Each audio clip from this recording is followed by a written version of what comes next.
Welcome back. If you're just joining us, it's Daybreak on Trust Television. This morning we'll be taking a deep dive into the issues of coup d'etat in Africa. Out of the 486 attempted or successive military coups carried out globally since 1950, Africa accounts for the largest number with 214, of which at least 106 have been successful. Based on the data compiled by American researchers Jonathan Powell and Clayton Thyne, at least 45 of the 54 nations across the African continent have experienced a single coup attempt since 1950. Therefore, the hail of the gunfire which woke the residents of Libreville, the Gabonese capital, on Wednesday signified the latest military coup in Africa and the 10th on the continent since 2017. The reverberation from the gunfire jolted not only Gabon, but Africa and the world. Guards in Niger ousted democratically elected government of President Mohamed Bazoum. The development in Gabon is raising red flags and concerns across the globe about the future of democracy in Africa. The resurgence of military intervention in Africa tops the burner of our discussion this morning in our studio on Daybreak. And to do justice to this discussion is Ambassador Aruna Ali Warkani. I hope I got that pronunciation correct. Ambassador Warkani is a retired diplomat with the ECOWAS Commission, Abuja, and the Deputy Country Chair of the United Nations Economic and Social Council. He is a strategist, a security administration expert, a cybersecurity practitioner, a diplomatic and international affairs analyst. It's a pleasure to have you join us in the studio once again, sir. Thank you. Good morning. Good to see you again. It's barely 1 month ago we brought you in here to look at the situation in Niger.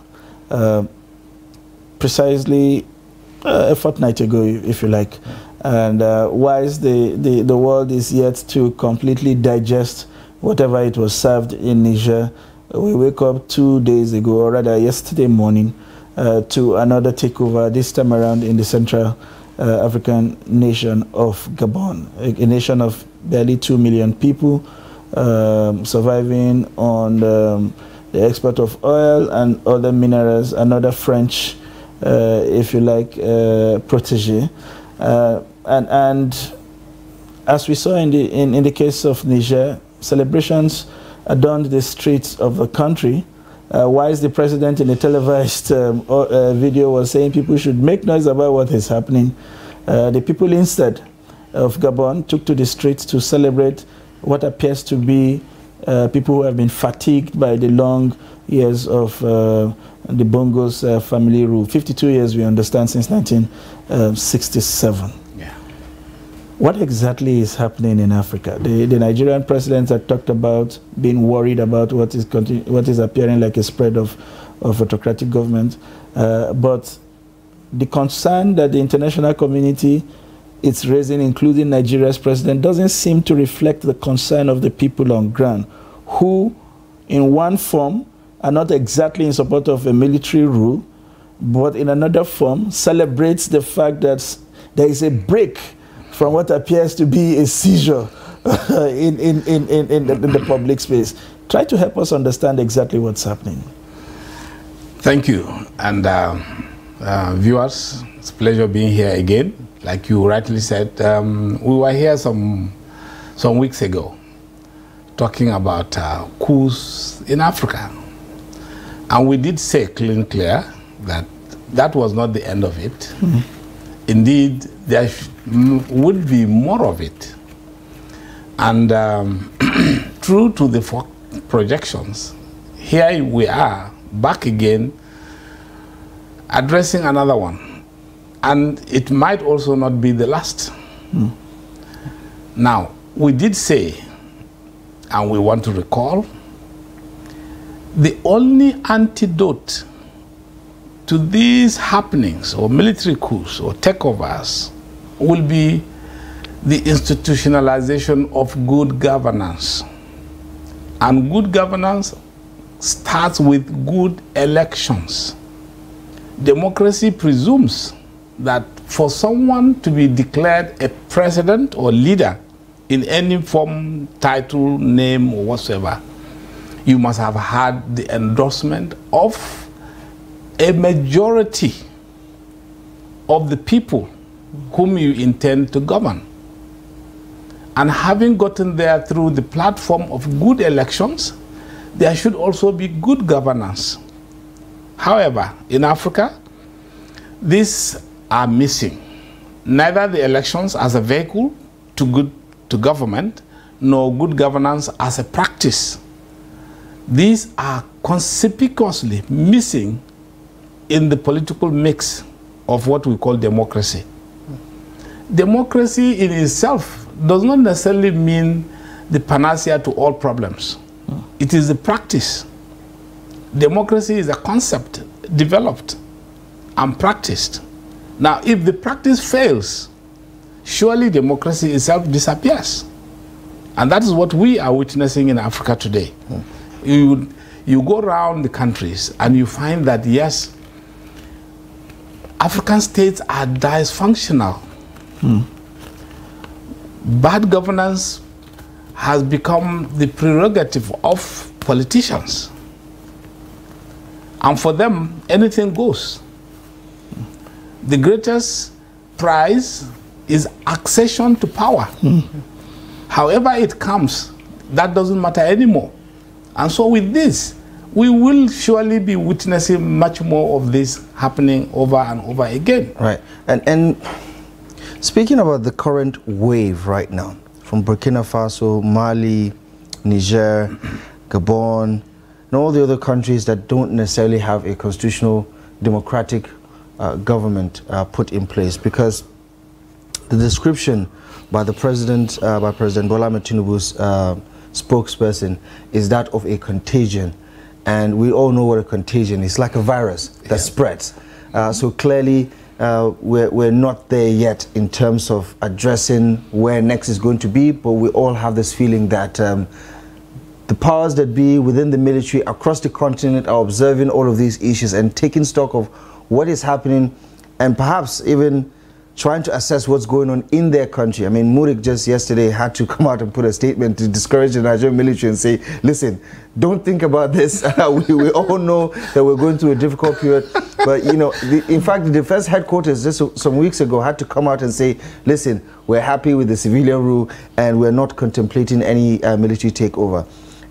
What is happening? What triggered this awareness from the military? Because it has been decades since they last had this wave. I mean, in the 60s and in the 70s, they were having several, you know, military interregnums across different parts of the continent. Yeah. But over the course of the 90s and the 2000s, it has somehow, you know, remained, you know, abated for quite some time. What, in your view, is triggering this new wave? Well, like we just said, the bad governance is surely at the root of all this. Let's take Gabon closely. Gabon as a country of barely 2-point-something million people, good landmass, an endowment of natural resources, exportable crude oil of about 600,000 barrels per day. 200,000, sir. Right? And you have like the largest manganese deposit in the world, and many other assorted minerals which are being exploited. Now, this is a country happily sitting on the equator in Africa, one of the 4 countries that has this special benefit of sitting on the equator, which should have attracted some other reasons for very good development. Now, with low population and very good income, our expectation would be that the country by now should have been developed. However, I can tell you, this is a country that we can say is a 2-city country, minus Libreville, the capital, and Port-Gentil. Literally, the rest of Gabon is a rural area. So where has the money gone to?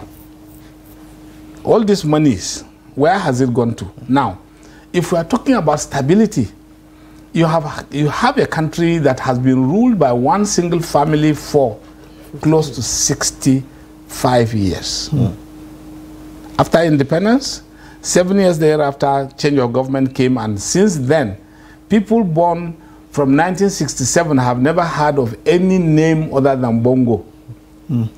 It can be Omar, it can be Ali, but it is Bongo, nonetheless.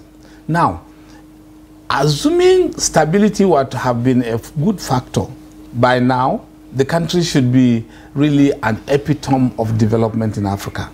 Unfortunately, it is not. So the people cannot change their government.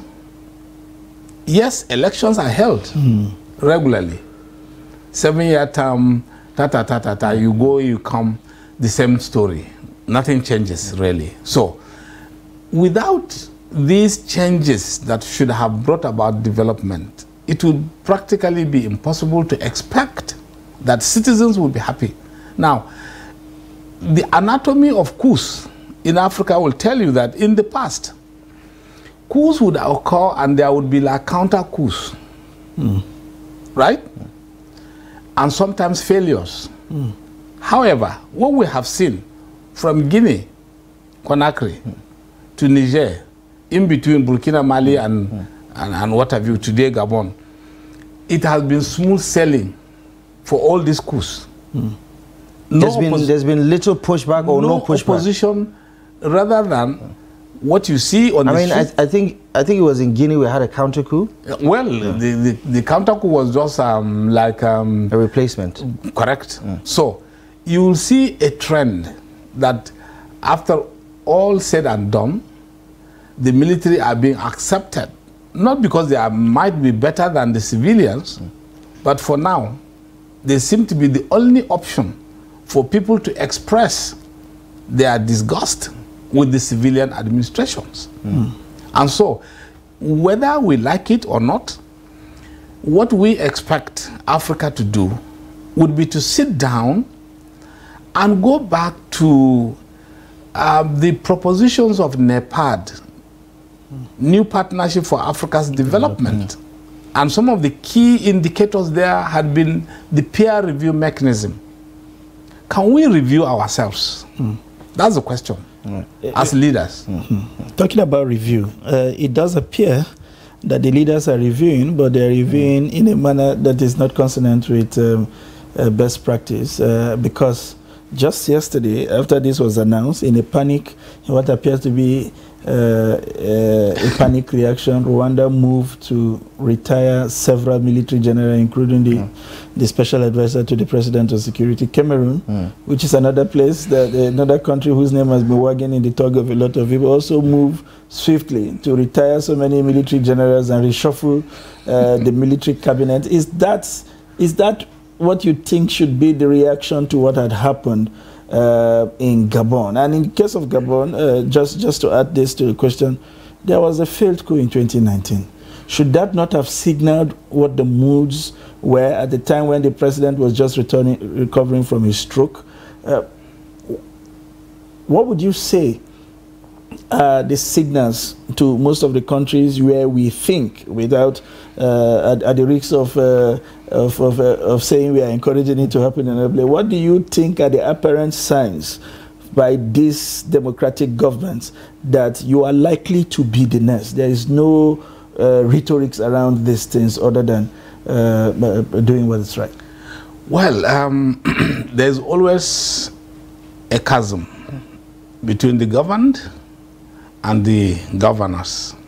In this case, African politicians have become accustomed to getting to the top, remain there at the top, and hardly see what goes on. Therefore, we can easily say there is a governance disconnect. They don't even know what is really happening at the social level. So, as long as perks of offices are provided for, you seem not to bother whether people are living and what is this quality of life they are having per day, per month, per year in, year out, educational facilities, healthcare, infrastructure, social development generally. So you see the indices have been going down. Yeah, but pardon the interruption. I can understand that if you're talking about Paul Biya, for instance, in Cameroon, or any other sit-tight leader, including Ali Bongo, for instance, where the economics, the indices are not looking good.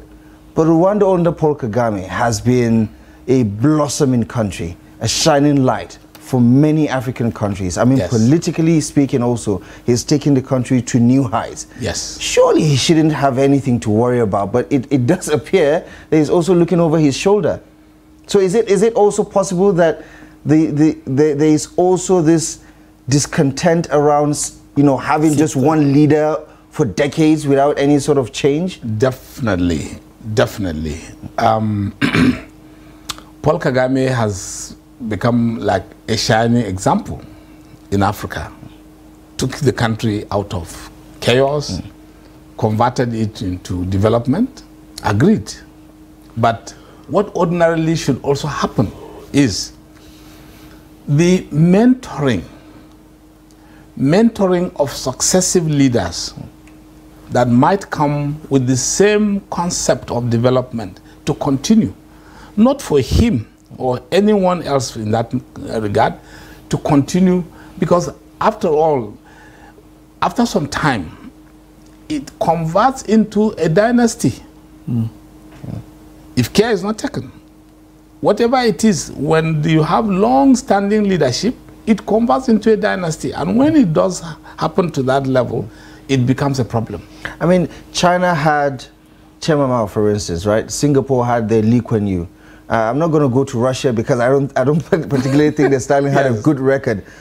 You know, why is that difficult for Africa to cultivate that? Because we see our leaders develop this appetite to become feudal lords, so to say, after a long period of time. Like the Bongos, for instance. He served under his father's regime. He was Minister of Defense in 2009 before his father passed. And you get the sense that he's trying to replicate the same thing with his own son also, turning the whole situation into a fiefdom. Give me an understanding why we can't have shining examples like the Lee Kuan Yews, like, you know, like the Chairman Mao's or other people like that in Africa. For instance, with Paul Kagame, as you just said, he's not necessarily doing bad in Rwanda, but then people also want somebody else to just get in there. There must be a name change, at least. Not a family business, because if it remains a family business, we continue to have problems. Now you see, like the Chinese. The Chinese, after all the revolutions, 1994, 74, 94, when China decided to close down totally from the world and say, look, we need 20 years of our life to reset our country. We have dropped communism, we've dropped this, we've dropped that. We want a new country based on understanding. And they were able to cultivate within themselves without any external help. Let's mark this, without any external help, because they refused. Now, it's a one-party state, but power and how it shifts is predictable. The 10-year tenure is respected. And within these 10 years, there is a mentoring that goes on. And so the next prime minister or president is known, is already been mentored. And so people will expect that by the end of 10 years, there's nothing like someone succeeding himself again. That's a clear example. Except for Xi Jinping now. Anyway. No, well, even him, that we have to wait. Right. Two, you could see how cost efficient the Chinese model, for instance, is of transition. Assuming China were to conduct an election based on the Nigerian standards, where we can spend up to 500 billion naira to conduct a general election in a country that is owing so much money, and we spend so much money to conduct an election that lasts only a week or so. China does not produce a ballot paper. They do not need the technologies. They've actually produced those gadgets for us to conduct our elections. All right. So one area I would like us to explore in this conversation is a slight shift from the actual coup to the rare conversations that are happening on the background, which is one, the French tight-fisted hold on this African country, which can be which is now shaping this conversation in a manner to suggest that it's actually a coup for liberation of this country rather than just. There is a growing anti-French sentiment. There's a growing conversation around how Western countries have backed authoritarian government under the guise of stability, and we are refusing to have that conversation because it's unpleasant in a way, or because it appears to we would rather have the conversation around military junta versus a democratic junta. How important is it that this country, in the real sense of the word, become independent from any kind of external control, you know, as we have seen in the case of France and most of these countries? Well, I don't know if we've been careful enough to notice the kind of wordings of reactions to these coups as they are coming out. The various foreign ministries in these countries are a bit cautious these days. Condemnation, yes, you could hear. Concern, expressions of concern, you could hear, right? Expressions of anger and the rest of them, of military rule does not solve any problem and the rest of. But there is a common thread, which is these concerns are being expressed with some reservations. To say, well, these countries should solve their problems themselves. Because people have seen, governments and countries across the world have seen that some of these coups have become like acceptable. Because what greets a coup announcement is jubilation rather than condemnation. Therefore, for a foreign government to sit down somewhere and say you are condemning the coup, but what alternative was there? None. When bad governance was ravaging the country, what did you do? Ordinarily, the collection of African leaders through the AU, the aegis of AU, should have been to say, okay, if there was governance issues in a particular country, the AU should be interested and be deeply involved. That's why I said the peer review mechanism was supposed to have triggered such a thing to say, wait, Mr. Man, we notice there is a disconnect within the country. So and so are not happening. I believe you need to go back, look at it and see what you can amend. None has happened. But how practical is that? I mean, talking about NEPAD and that mechanism of peer review, how practical is it? Because constitutionally, they don't have the authority over any president, for instance. I mean, you can talk about it to him, you can make recommendations and suggestions. He only abides by the constitutional power he has in his country. And I suppose no African entity or bloc can come into that country and decide to implement some reforms unless the constitution of that country permits it to. And I don't think that we have that kind of arrangement yet. Agreed. Agreed. But you see, peer pressure from any angle makes a lot of sense.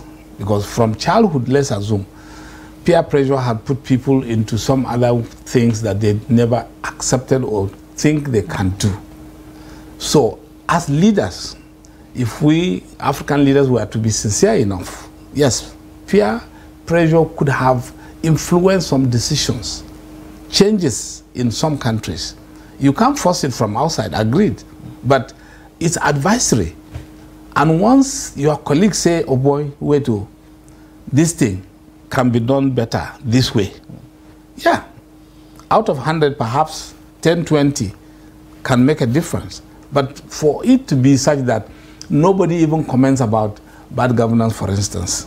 Okay, you send either the AU, ECOWAS, SIAC, or SADC, or whatever, you send an election observation mission to a country.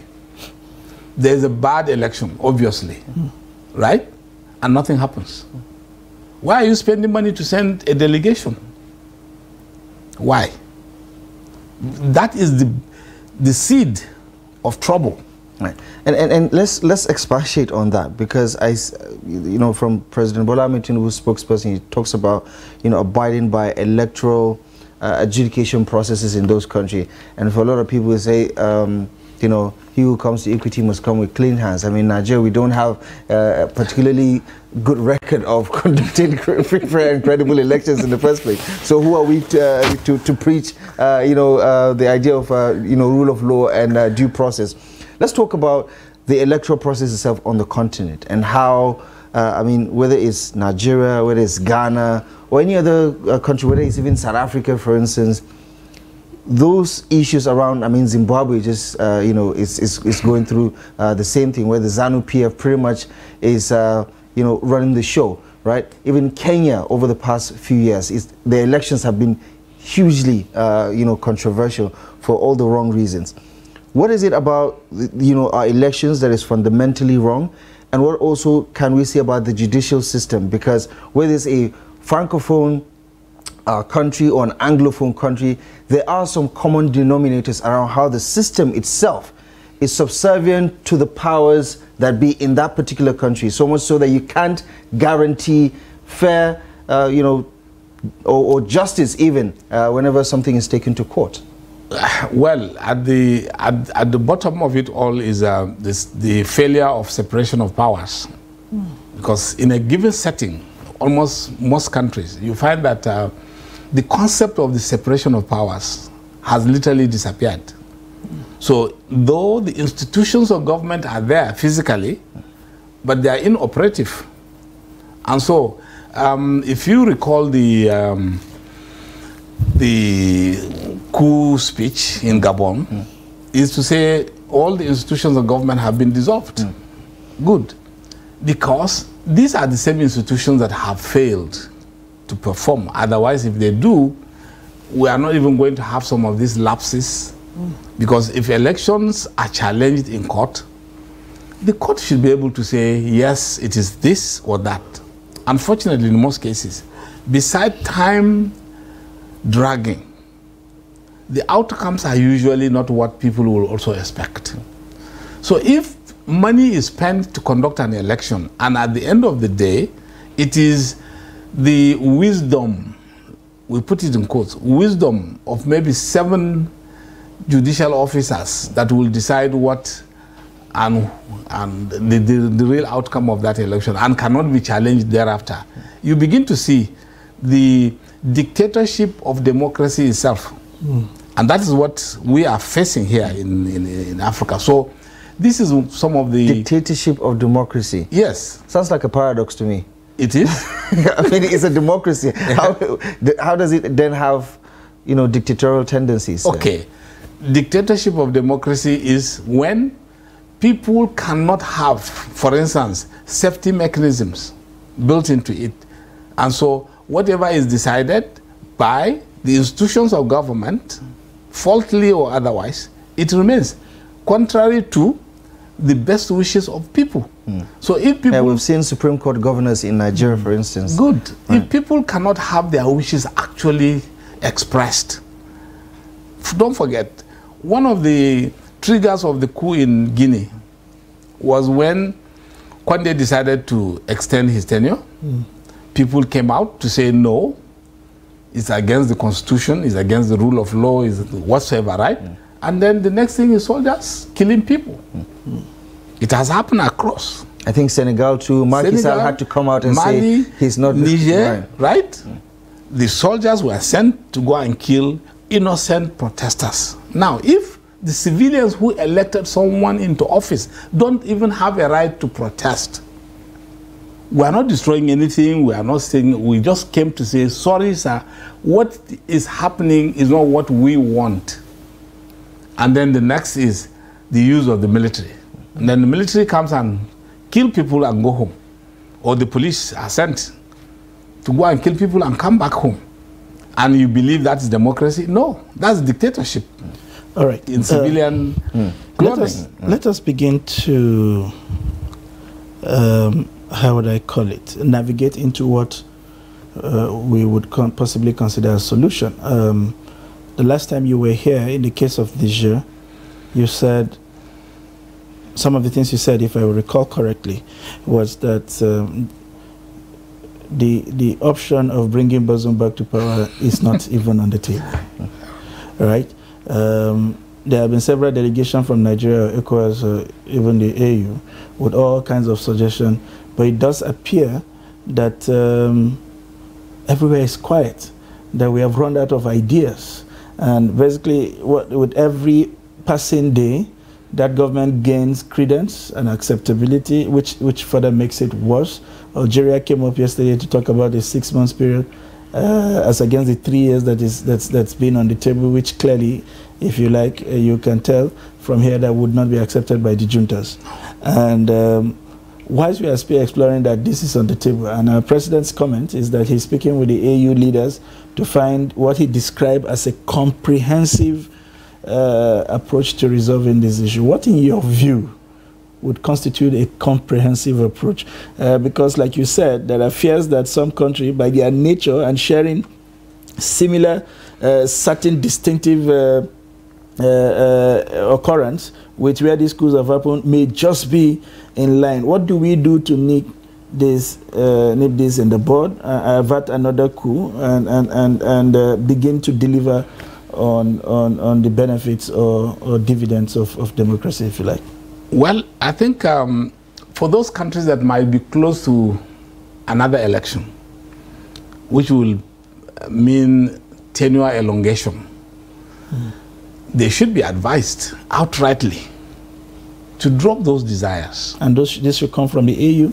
Well, all AU, ECOWAS, SADC, and the rest of them. It has to be an active approach. If these leaders are sincere with themselves, that comes back to the peer review kind of a thing. This is the time for action, progressive, proactive action, rather than waiting to condemn a coup. Let us go out and tell these leaders, oh, wait, you have served 2 terms, you are planning to go for the 3rd. It's a recipe for disaster. Right? We will not support that. I mean, is it inherently bad if someone has more to offer? For instance, if there is a constitutional provision, for instance, if the constitution of the country allows someone to go for a 3rd term? No. No. Why not? When you say constitution of a country, constitution of a country, of course, they are all over the place, allowing the 3rd term. Yes, but were these constitutions truly a reflection of the wishes of the people? The answer is no. Capital no. Because we've seen where normally these dictators will manipulate the constitution to say, yes, that term is not an offense, or even the number of years for a term could be extended, and what have you, and what have you. So at the end of the day, the president will tell you, in line with the reviewed constitution that allows a 3rd term. But that cannot be. So we cannot rely on those constitutions because they are equally faulty. And these are some of the issues. Assuming Africa were to stand on its feet to say, look, you can't amend some of these things. You should not, rather, let's say you should not. Let it be that it has been advised, perhaps in some domains, publicly. Africa as a group, you have AU leaders, you have ECOWAS leaders coming out to say they don't support these constitutional changes. Yeah, but within the African Union itself, you have countries that have 5-year tenures, single term, 7-year tenures in the case of Gabon, for instance, 4-year tenure in the case of Nigeria. How do you arrive at what is fair at this point? No, what is fair can still be fair. Arriving at it might not really be as difficult as it is. We are not saying there should be a uniform rule, but as much as possible, the basis for these constitutions should have been such that it is not the beneficiary of a particular change that should enjoy those changes. When a sitting president says, okay, we need to amend the constitution to provide for 3rd term, and he's a direct beneficiary, you could see that, yes, it's flawed already. Those are the kind of things that the coalition of African leaders should be looking out for and say, no, no, no. That cannot be. Assuming a constitutional change was made to say, okay, from so period, we shall have a 10-year review of 4 to 5 or 6 years, but the incumbent is not a beneficiary. That makes a difference. But when the incumbent is a beneficiary, automatically is a red flag, and should be made very clear to whosoever, so that we can minimize, the word is minimize, some of these instances of in quotes, unconstitutional changes of government. Because if changes are not constitutional changes are not possible, then we must be able to tolerate unconstitutional changes. Yeah. I mean, pardon the interruption. For a lot of people, right, it's a catch-22 situation where you are forced to condemn the poor performance of the government, but you also don't necessarily want to overly celebrate or overtly celebrate military rule, because you do know that it is not a permanent solution, right? So how do we strike a balance here, especially when you look at the common denominator between all of these countries that are involved right now, former French colonies? And we also understand, to Sunday's point earlier, about France's stronghold on the economics of all of these countries, where, you know, you're dealing with neo-colonial you know, characteristics, right? France prints their money. France virtually controls the economy. They have the right of first refusal when it comes to exploration and all of these things, and it doesn't look like a fair deal, because all of these countries with their immense potential are largely poor, you know, by their profile, even though they do have the potential of actually overcoming all of these structural challenges. Give me a sense of whether this wave is also going to be continuously fueled by this anti-French sentiment, because regardless of how poor their governments perform, people don't also want to feel beholden to France, because they believe that the exploitation has been going on for decades, and rightfully so. So how do you square this conversation between trying to make structural adjustments and also breaking away from France and its stranglehold on their economy? Well, I think what basically is happening is, yes, enough is enough of France in Africa. And indeed, this will spill to other island nations that are totally insignificant in world configurations. Plenty of islands that are still French territories, right? Now, the independent African countries have definitely come to the realization that France has exploited enough. Don't forget, France has stockpiled, for instance, like the uranium from Niger, such that they may not even need any more mining for the next 50 years, based on statistics available. So already, those exploitations have become too enormous. And that's why, even in Gabon, the two giants there, Total Energy and Eramet in the manganese mines, you can see how muted their responses have been to this coup, because for them, it is not the welfare of Gabonese, it is their commercial interest. Okay, so coup has occurred. The government has been toppled. A new government is coming in. The foreign ministry is not willing to condemn the coup to a point where they could anger the new government. Is it because also the soldiers did not express their anti-French sentiment like we saw in Niger, for instance? Because they were just largely talking about the elections and the corruption within the government. They didn't say anything about France at the moment. Well, I think for strategic reasons, they were right. Because it is only a foolish person that begins to talk about the crocodile before crossing the river. Right. So they were cautious enough to say, okay, let's consolidate. We need to wait for the next few moments to see what the actual reaction of these military guys are going to be. And don't forget, these are young people, young generals, and social media has made it also possible now that they will also have equal access to sentiments, to data, reactions, and what have you, like any other person. Unlike in the past, when leaders will only hear what their handlers want them to hear. Today, they can go on Twitter and or X and see everything. We are almost on the same level. Technology has brought transparency beyond what we can believe. And therefore, the leaders are also hearing, they are seeing, they are feeling. Therefore, French sentiments, anti-French sentiments, are certainly growing, and there's no going back. France has to go, and mine is business in France, because here in Africa, definitely, I can assure you, we will need to converge here again very soon, because there are more countries that must come through. There's no choice, because citizens are watching what's happening. Do you have any particular countries in mind?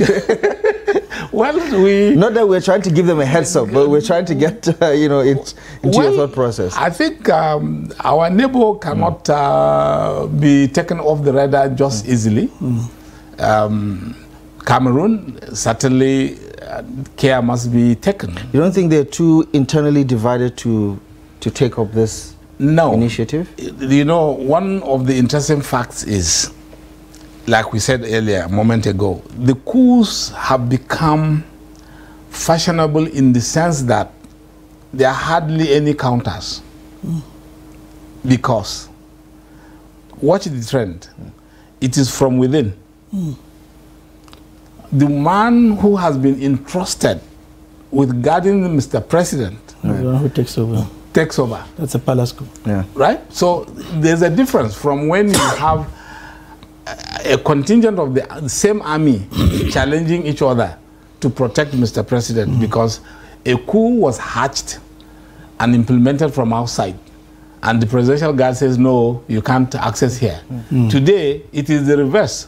In almost all these instances that we are having today. And so, the internal divisions in Cameroon, for instance, yes, it has been playing an important role in what has happening in that country. This one is against this, the Anglophone, the Francophone. But today, the level of poverty, discontent, and the rest of them is knowing no dichotomy anymore. All right. One other areas that keen watchers will be interested in is how much has the situation in Gabon complicated the situation in Niger. We are now seeing measured response, far more measured response from our own president and indeed every other president than the way they sounded in the case of Niger. It made the Niger case felt like one local government in Nigeria where you can just order something from Abuja and there will be rumbles and tumblings and all of that. And these guys have held their grounds against that and even increased their acceptability and sentiments around their people around responding to those messaging. How much has it complicated the whole plans? Because we read in some quarters how some countries have rejected the Americans' overture to use their airfield. I think Algeria has done that as a foreground for their intervention in Niger. They've not been able to do anything with the fields that they have in conjunction with the French Reich inside Niger. Because if you have to do that in Niger, then you must be thinking of what to do with Ivory Coast, what to do with Mali, now Gabon, and all other places. What do you think would be are we going to see a 360, if you like, on how the issue of Niger progresses from this point? Because to further complicate these things is the role that Russia is playing, now providing machineries to these places to say, we support what you are doing, we are here with you to respond to any And I think also surprisingly, I think Russia also commented on the Gabon situation also. Yeah. Well, you see, Gabon has complicated Niger perfectly, in the sense that success begets success. Now, here we said the other time, ECOWAS' response was faulty. You suspend, and I remember you picked me up to say, but can they also remain in the fold? Okay. Don't threaten when you cannot take it through. Never. And that's what's happened. You cannot restore Bazoum just like that to power easily without bloodshed. And bloodshed is not anything one will want.